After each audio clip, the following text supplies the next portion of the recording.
You're listening to the AFTERBUZZ TV network, now the largest new media platform on the web, and your #1 source for after-show entertainment. Very good, Gene. Johnson.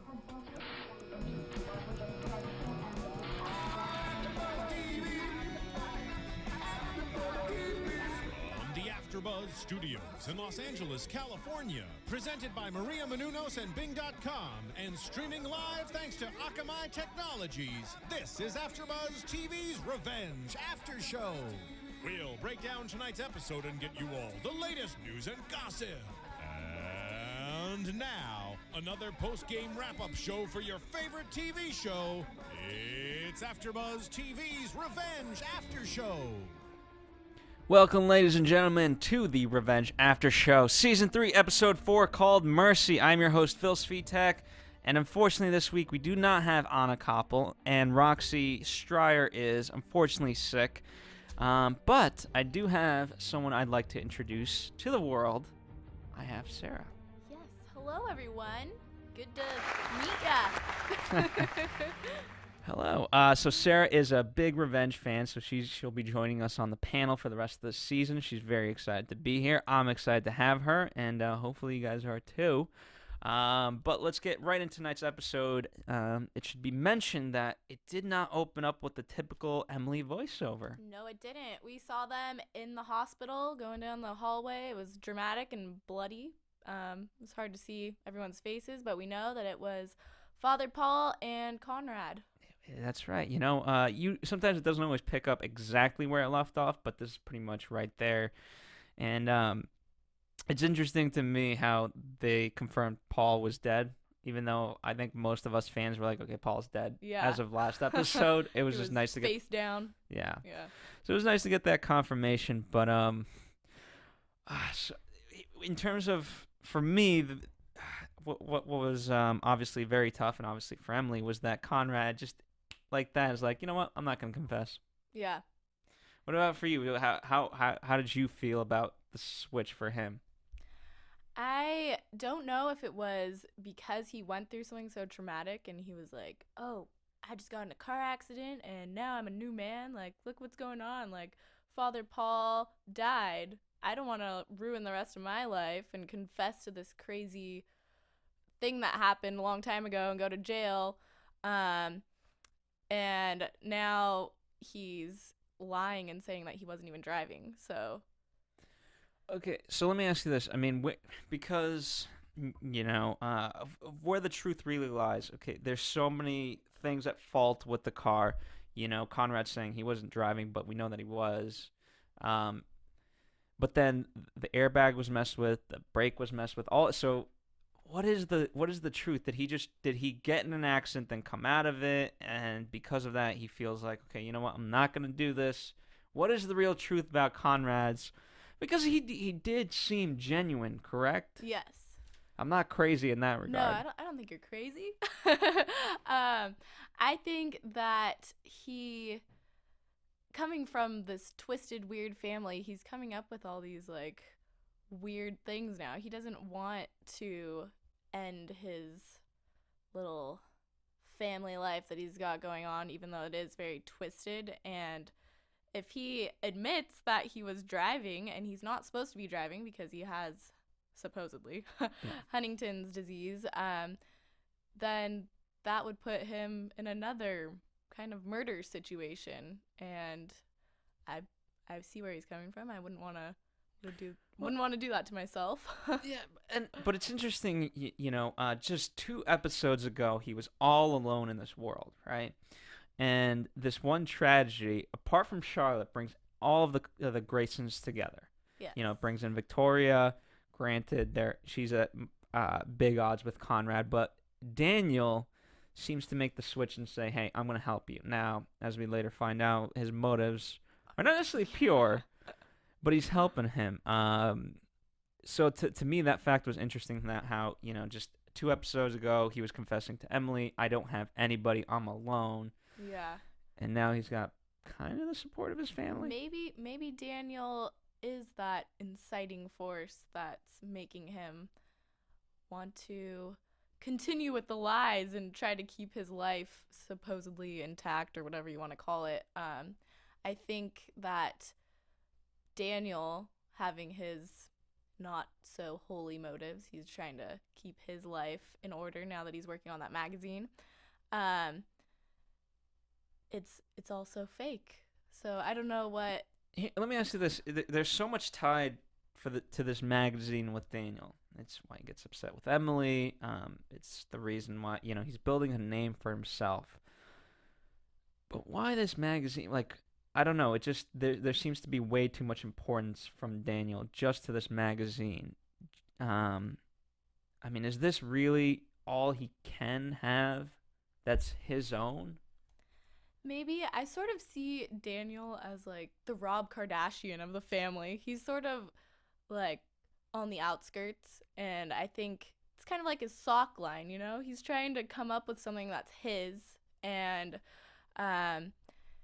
he sees that it's starting to be successful, and he also sees that his family is going down the drain. That's not very Kardashian-ish, but he knows that his family fortune is gone, so he needs something that's his that he can support a life with. But I don't know. I think that Daniel, that would have to be the reason that he is so invested in that. I mean, I think for me, obviously he doesn't. He says he doesn't want another scandal on the family, but I think for me I don't think he would have necessarily helped Conrad if he didn't know that Conrad was going to confess everything about David Clark, and I think just something about that, he doesn't want that resurfacing for whatever reason, and I don't think it's necessarily just tied to the magazine or whatever. I think deep down there could be something deeper where he has such a hatred for what David Clark as a name has done to the family, and caused the pain to his family, that he wants David Clark to be thought of as a terrorist and not be redeemed in that way. Yeah. And maybe he wants some kind of normalcy in his life where he doesn't have to deal with these lawsuits and crazy things anymore.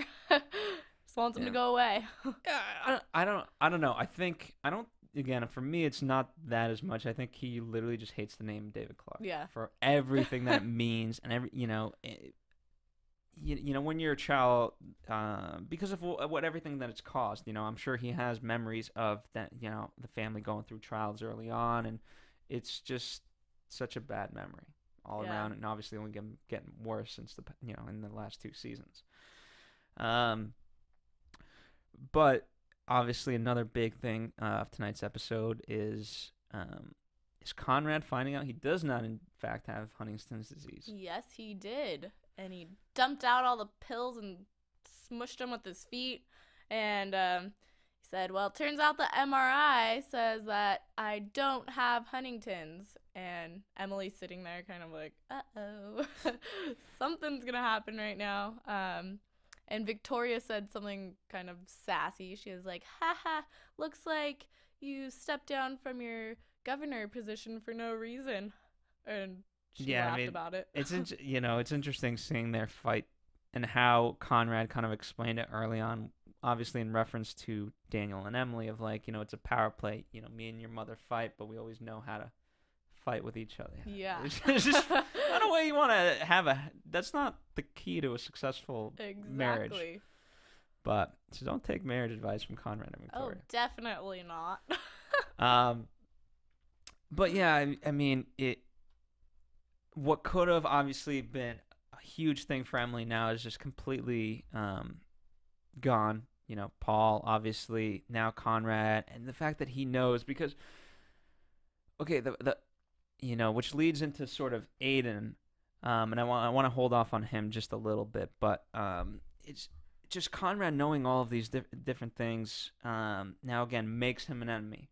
Whereas it could have been Conrad and Emily versus Victoria. Now we have a triangle where Conrad versus Victoria versus Emily, and just that whole, and it's just we're back to the complicated mess. Oh gosh, it's always complicated on the show. It is.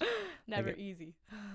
But okay, so let's transition into Jack. Only because I was predicting that him and Emily would kind of have to team up just naturally. Jack can't sit on the sidelines, or he's going to do something. And there's the question of, okay, how rogue, right? Emily accused Aiden of being rogue and having gone rogue in the past. Yes. How much has Jack done thus far, if anything? Well, we did see him at the, what is that called? An impound lot with Emily, and But he was there originally on his own accord. Yeah, on his own accord. Emily was very surprised to see him there, and they were both sort of trying to find the same evidence, and now he has the complete evidence, the picture of the punctured brake. I don't know how cars work, but he knows that somebody previously tampered with the vehicle. But what they found out also is that the airbag was missing from the driver's side, because they wanted to hide that Conrad was driving. Yeah. And so there's a bunch of issues with that car now. But okay, so in terms of I think if anything for me, Jack in this episode was sparked into action when Charlotte said, "I feel like I don't know Emily sometimes." Oh, yes. And that's when Jack goes, "You know what? You're right." and I think I think after that he took it upon himself, because that scene happened very early on in the episode compared to what Jack's kind of gone through and started investigating. And he says to her, "Hey, I got to find one. It's either this truth comes out or yours." Yeah. Which I thought was interesting, but blackmail. How do you feel about Jack being now kind of in the loop in on this and taking action? I think that Emily made a mistake telling him who she really was, because now he has that on her. She probably didn't think. But was it the only way to save Jack? Because he would have shot Conrad, right? That's true. Maybe it's inevitable that he's turning to the dark side. If you want to call it the dark side. I don't know. Emily, I don't know. I'm lost in my thoughts. Jack, the show tends to do that. Yeah, I started thinking about something else, and now I'm lost. But Jack, I think from the start, I sort of had a feeling he was gonna get to this point, but he seems like the good guy. Like, he always does the right thing, but now we're getting into a little bit of blackmail and. But, for me, it's almost okay. He's watching Emily, and now that he's in on the loop, she keeps telling him of, like, okay, Conrad's gonna do this, and she comes back and tells him, Conrad's not gonna confess, and just even in these past 4 episodes, he's seen so many plans go to fruition sometimes, but mainly just fail, right? Yeah. And so as he's noticing this, okay, he's realizing that, something needs to be done, right? I've lost my entire family, and if Emily can't get it done, strategically, then I'm going to do it some other way. And obviously he realizes that August 8th is the day that, Emily's planning something big. Yeah. And I think he's going to align his plans to around that as well. Yeah. Or do something even earlier just to maybe guarantee something. Yes. So Jack's becoming a complicated figure. Yeah, I don't know if I like that so much. Why not? Here's the thing. People used to say, that he was so simple, that, poor Jack, because he was so out of the loop on everything. And now I kind of like him being finally active. Yeah, I mean, it does show that he has a little more substance than before. But, yeah, August 8th. It's going to be crazy. The only, this kind of brings up a whole thing of everyone's in season 3. Everyone seems very divided. Not only the Graysons, but specifically, right? You want to call them our heroes, whatever. Nolan, Emily, Aiden, and Jack. Whereas, obviously Jack wasn't part of that whole group, but he was a friend. And okay, how many times have we seen Jack and Nolan? Apart from the party, not really. Yeah. And they used to, be in some sort of communication one way or the other. Obviously, Jack didn't really talk with Aiden much, but and Aiden's been in the scenes and things like that. But even when they're talking, they're disagreeing. That are odds, right? Nolan says to Emily today, like, "Hey, maybe it was your overdose of Huntington's, or whatever she's been feeding him." She says, "No, I lowered that dosage, so it can't be that." So there's a lot of disagreements. Yeah. And with all parties concerned, and I don't think it's good. I don't think so either. I'm seeing a lot of, not discrepancies, but I would say there's all these different theories popping up. Like, first it's the Huntingtons, and then it was, the airbag situation, and then the punctured brake mechanism. There's all these different theories on what happened, but I feel like it's finally starting to come out about what's going on. Mm-hmm. But that goes along with all the division of characters. Yeah, I mean, and the problem is no one person, I think, holds the truth. Not even, let's say, Jack. Yeah. Because whatever Jack might have set up, he wasn't there to, I don't think, unless we're wrong about this, to see it come to fruition. Yeah, and he couldn't. Two plans going on right now with Emily and Jack. So it's very interesting. A lot going on. It's interesting how we thought we were going somewhere in the first couple episodes, and we were leading into one direction, and now just obviously through a car crash, it sent us flying, and now we're here to. It's literally a great metaphor for how the season's going. Not that it's crashing, but the fact that everything that was going right has crashed. Yes. Now everyone's got to pick up the pieces. Yeah. To that point, talking about Aiden, right? The fact that Emily was so accusatory of like, hey, have you gone rogue? Did you do this? What is your stance on Aiden? Is he good? Is he bad? What's his full intention? This was a good episode for this question. Aiden, I thought he was on Emily's side, and then I keep seeing him going to Victoria, telling her things that I thought were supposed to be a secret. But we knew it was a setup.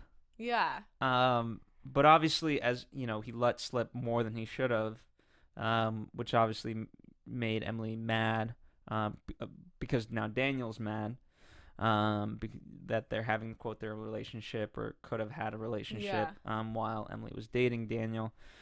And now, as soon as Aiden found out about Jack, the fact that she's hanging out with Jack, he might be able to buy that she doesn't like Daniel, but he knows Jack. Yes.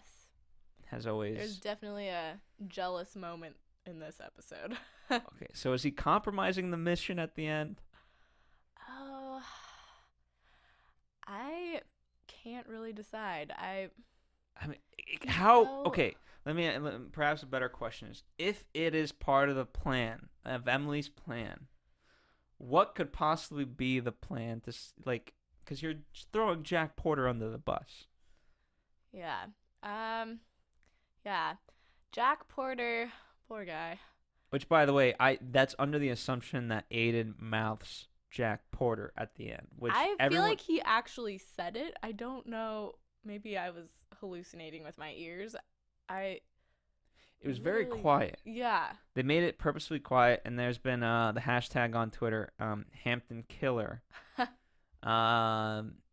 But I'm pretty sure he said Jack Porter. Yeah. So by the way, fans, if you think I'm wrong, let us know. But for the purposes of this podcast, I really strongly believe that he said Jack Porter. Only to find out next week that he probably didn't. Yeah. Go figure. They're gonna be like, he said crack order or something that rhymes. But I don't know what. Again, so going back to the idea, is it part of the plan? If it is not, what does it mean? Part of the plan for Emily. For Emily. Okay. Aiden, do you think she's gonna end up continuing staying on the same team as Aiden, or do you think that she's? Oh, what are you asking? Well, no, in terms of that question, if you're asking, if Aiden throwing Jack under the bus is not part of Emily's plan, then she has to turn on Aiden eventually and start a real war against him. But that's Yeah. also very dangerous because of everything that he knows and the fact that he's living with the Graysons. Exactly. So it's escalating in interesting ways. And what I like about it is that now this game has to be played very, very close. Again, the more people know, the harder it is to Yeah. do something. I guess my question is Aiden really on Emily's side 100%? Because he keeps saying He's things. never been. Yeah, he keeps saying things like, I don't know if you should keep doing this. Do you think it's worth it? And then he spills information to the other side. So Emily seems too trusting of him, I think. I mean, it's just one of those unfortunate things. I think Aiden's just too much of a hothead, and he gets emotional. You know what I mean? Yeah. I think he is on Emily's side. I think he really loves her, but he gets frustrated, and he's now given up on her. Again, just I go back to the fact that if it was Daniel, okay, perhaps he could buy it where she, because at the end of the day, she could always keep reminding him, I'm doing this for revenge. But with Jack, the fact that she's hanging out with Jack and things like that, she can't really justify that. Yeah. Or at least to him. Yeah. It almost seems like she's trying to do Jack favors. She'll go over and tell him, oh, you're not in danger anymore. And then something dramatic happens and she storms off, and there's never really a real purpose to her conversations with him. And I think going back to the point that now that Jack knows, whereas Aiden, Aiden could always forgive Nolan because that was like her brother, but Aiden was the one person that she was supposed to be able to go to be able to confide in, right? And Yeah. we saw that in today's episode where they're on the phone, which I don't think you should be talking about those kind of plans while you're in the Grace after having just spoken with Conrad. Oh. That point aside, he was very much like, hey, tell me what's going on. And when he didn't get that in return, and the fact that she is having that intimacy, so to speak, with Jack, I think that's what really set him off. Yeah. So that's what Jealousy. I'm going to conclude it as. It is. Okay. Charlotte, she wasn't very present in tonight's episode, but what do you think about her role in tonight's episode? Well, she was playing the snarky maid of honor. As we She's good at her saw. job. Oh, totally. She got those invitations finished. She was delivering them to Jack, actually. She went over there and gave him his invitation, and then Emily promptly uninvited him to the wedding. Wow. Well, it's interesting how Jack didn't want to go, but then does want to go. So Yeah. there's always that I back. guess it's kind of a sore subject because he secretly kind of likes her. She kind of likes him, and now she's marrying this guy. But I think it's also, I think so. But I think I don't know if at this point Jack is ready to love Emily. Yeah. I think right now he just feels so much sorrow for what has happened because of her lies. Yes. I like Charlotte wanting to rebrand the Stowaway. Hey JP, what do you think? That was Oh funny. my gosh, yeah. I Oh. thought that was pretty funny. Let's see, but not a strong episode for Charlotte overall. But No, not so much. She did look lovely at the art event that they had at the gallery. Yes, she was there supporting. Yeah. I like that, ultimately she, even though she doesn't like Emily too much or whatever, however you want to word it, the fact that she is still concerned about their relationship for Daniel. Oh, yes, yeah. I think something's going to develop there, and she's going to either push it in a positive way or most likely in a negative way. Yeah, probably negative. We did see Emily blow her off when she asked her, what's going on with you and my brother? Are you guys okay? And she's like, oh, we'll be fine. And she walked away. I think it was a little bit more nicer than that, Yeah. but I could see your point. So speaking of that, let's talk about Victoria's new job. I thought it's funny seeing Victoria in this role. Would you Yeah, agree? definitely. Or Vicky Harper. It's interesting that Patrick kind of mentions that because she is diminished to almost this Vicky Harper role where she's, Victoria Grayson just sounds so much better, cooler. Definitely. But Vicky Harper, Not so much. And now she's a working woman. She doesn't have all this money to back her up, so she has to do something. But I thought a perfect role for her. But it is interesting how, Conrad was ready to be humbled, but then something happened. Victoria was ready to be humbled and work, but then something happened, and that's obviously Sheila just taking it too far. Of like, Oh yeah, everyone's gonna want to see, just throwing it in her face the old Hampton kind of way. definitely pushed her to another level, and she got what she didn't expect, I guess, with the whole painting that was sneakily offered up to be sold. I actually did think that Patrick was just gonna sell it, that he was a bastard Yeah, I son. thought that he was gonna take the money and run. We'll talk a little bit more about Patrick and his relationship with Nolan and what Nolan did there, but just in terms of Patrick, his character has said, in the press that, he's the only good guy on the show. I don't know if he's that good. No, I don't think so. And there's almost this like creepy vibe I've been getting from him and Victoria this whole time, and now today we learned. But I was appalled in almost every scene between the two of them. They were like Because of weird what they were hugs doing, and or like glances, and I was like, what's going on here? Incest? I don't know, but now we know. yes, how do you think Patrick is taking the notion that he's going to such lengths,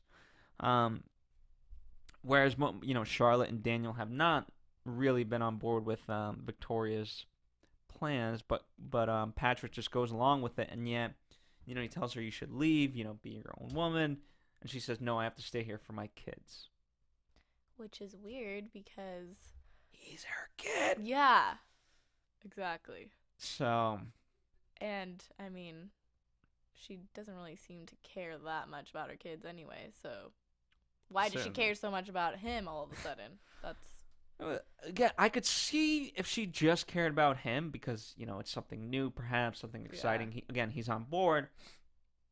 But I find it puzzling the fact that she does care about Charlotte and Daniel so much when they've really stopped caring about her.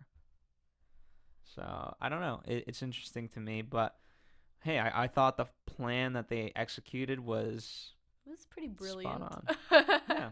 Didn't expect that at all. But I do think that was very Victoria-like to take over the art gallery the way she did. Yeah. Couldn't have seen her in a subservient role like that for too long. Well, especially when she was getting it. Again, it's one thing if you're being treated right, but she, I think, again, to that Conrad mentality, she was just mistreated, and it was a power play. Everything's a power play, and just all these different things are just not healthy relationships for anybody. Oh, definitely not. Yeah, No. Sheila took advantage where she shouldn't have. I mean, you could argue that here's the ironic part. I think Sheila's been in such a weak position to Victoria so many times, probably in the past, that She felt the same way. that it felt good of like, oh, you know what? I'm gonna get back at you finally. Yeah. Unfortunately, Victoria is too smart. Don't mess with Victoria. I wouldn't. Not unless you're really, really good. Okay, so let's talk about Patrick. Woo. Okay, for us here at AfterBuzz, we always felt that there was a weird connection between him and Nolan. Did you get that while you were watching? I the did season? earlier in the season, and then I guess there weren't as many interactions with them in last episode, or maybe the one before that, so I sort of forgot about that. And then I was really focused in on the Victoria Patrick thing. And then this episode, I started seeing them interact a little more, and I was like, wait, I forgot that I had this little thought in my head that they might be romantic. But okay, what's the angle for Nolan? For Nolan? And could Patrick possibly be doing this? I mean, are they basically just doing it to gain something, or is there any love from either one of them towards the other? Maybe they're just thinking that there's no other option. We don't have any other people in the show that they would be interested in. So, But I mean, but Daniel, or no, not Daniel. Nolan knows that Patrick is very much with Victoria. Obviously, Victoria has warned Patrick heavily about Nolan. So is it just this forbidden love of Romeo and Juliet? maybe or a Romeo little and bit of Romeo? that. That's true. And I think it gives him a little leverage with Victoria too. If he gets Patrick on his side, then Victoria's gonna get a little jealous. And That's what I'm saying. I think both of them is using it to their advantage for something. yes. So what's Patrick using Nolan for? To figure out what is the deal with Emily, or it could be money, or I don't know. Yeah, It could be a whole slew of things. exactly. Maybe he's trying to figure out where all that money went. Possibly. So yeah, it's just not a good, and obviously how creeper was Nolan today with Patrick's wife. Oh my gosh. That was at first I thought it was just a random person. I was like, okay, well, nice guy making small talk. And then all of a sudden he's like, so something about your ex-husband, and she's like, what? Did he send you here? And yeah, that would have freaked me out a little bit. But then he just whips out 20 grand. Here you go. Tell me. She got very inclined to tell him anything that he wanted. Obviously, we don't know quite what it was. Maybe it was just like, hey, Patrick's secretly gay. Yeah.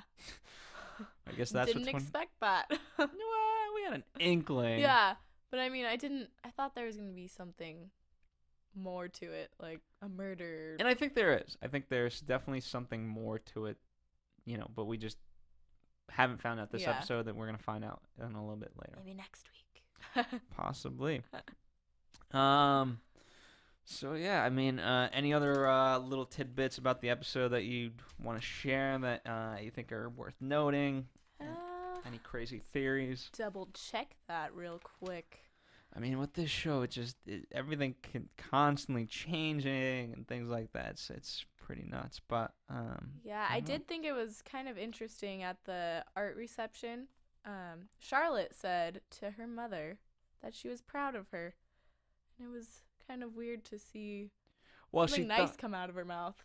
It was, but it's because she thought Victoria was truly humbled when in fact she wasn't. And yeah, just a false sense of who these people are. Poor Charlotte. I know.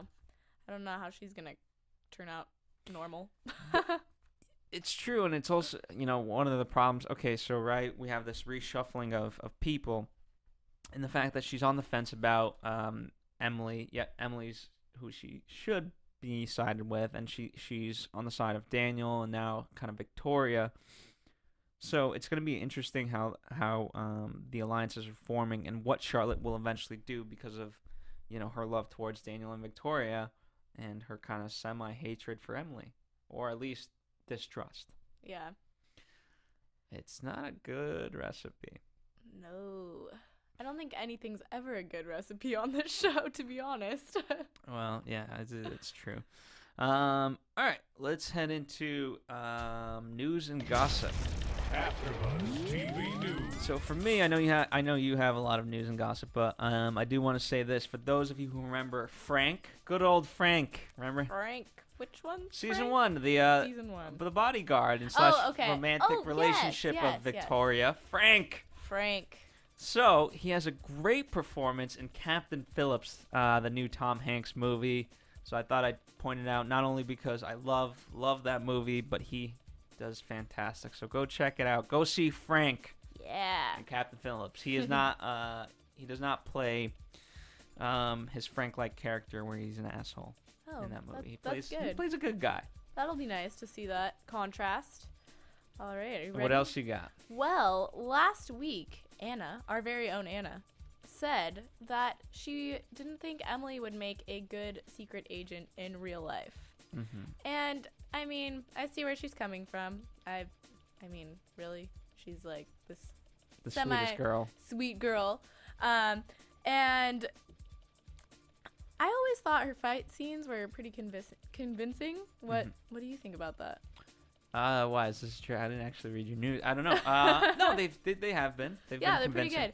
good. And according to Emily, she thinks that her past dance training and everything have helped her be the badass that she is on the show, and I thought that was kind of Interesting. I cool. could see that, yeah, because Yeah. it's, even fighting is in some sort of sense rhythmic. exactly. So Alright. I thought that was pretty cool. And I mean, I'd like to keep thinking that she's a revenge ninja. She is. I mean, Yeah. every time she puts on that cat outfit, Oh yeah, definitely. that's great. And this is kind of old news. It goes back like 2 weeks. But Emily Van Camp posted on Twitter, "Hey Miley, your mouth wants its tongue back. Seriously. And Bieber, you have legs. Goodness, catching up on pop culture, and I'm horrified." And that was the Bieber comment is referring to the whole Great Wall situation. I'm unfamiliar. Well, Bieber had his bodyguards carry him on the Great Wall of China. Oh, I see. And everybody thought it was ridiculous. I think it's funny to see Emily, real life Emily, act kind of silly and funny on Twitter in comparison to her character. Yeah, I mean, at the end of the day, I mean, she's Emily Van Camp is a fun girl, but she's also she is quite stoic, Yes. and you have to kind of crack through that to get us. But again, she's very sweet. I've heard nothing but amazing things, but very proper. kind of Yeah. old school. That's which why I this respect. is crazy. Yeah. Wouldn't Yeah. expect her to say something like that. Yeah, I don't think I'd see Emily Van Camp doing the Miley tongue at a bar or something. Definitely not. And you guys already talked about this last week. The ratings on this show. I can't believe they're going down so much.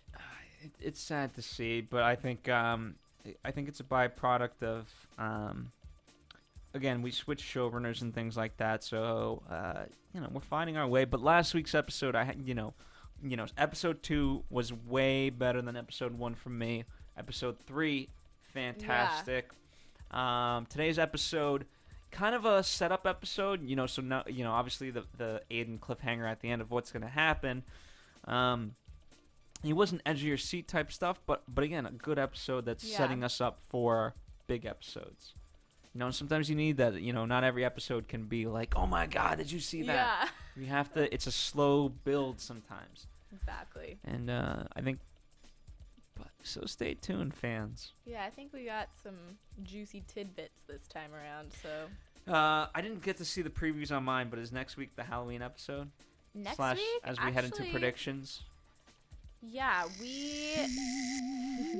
And We now, saw your AfterBuzz TV No worries. predictions. So next week, again, I didn't really see the previews, but I love, I've been kind of, reading more news and things like that to keep up with what people are saying about the show, and I love how every kind of review builds to, okay, the party of the week.